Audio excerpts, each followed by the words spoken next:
എനിക്ക് beef ബിരിയാണിനേക്കാളും beef നെയ്ച്ചോറിനേക്കാളൊക്കെ ഇഷ്ടം നമ്മുടെ സാദാ ചോറും നല്ല മോരുകറിയും ബീഫ് വറ്റിച്ചതും അച്ചാറും അങ്ങനെയൊക്കെ കഴിക്കാനാണ് കേട്ടോ. അപ്പോൾ ഇന്ന് ഞാനൊരു ബീഫ് വറ്റിച്ചതിൻ്റെ റെസിപ്പിയാണ് കാണിക്കുന്നത്.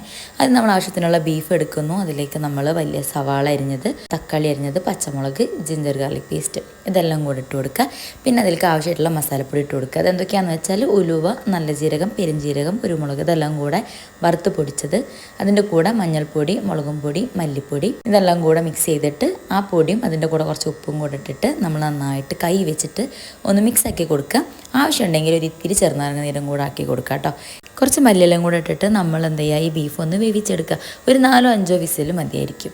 അത് നന്നായി വെന്ത് കഴിഞ്ഞാൽ നമ്മൾ എന്ത് ചെയ്യുക, ഒരു പാൻ എടുക്കുക. അതിലോട്ട് ആവശ്യത്തിനുള്ള വെളിച്ചെണ്ണ ഒഴിച്ച് കൊടുക്കുക. എന്നിട്ട് അതിലോട്ട് കുറച്ച് ഉള്ളിയും പച്ചമുളകും കറിവേപ്പിലയും കൂടെ ഇട്ടിട്ട് നമ്മൾ ഈ വേവിച്ച് വെച്ചിട്ടുള്ള ബീഫ് അതിലോട്ട് മാറ്റി കൊടുക്കുക.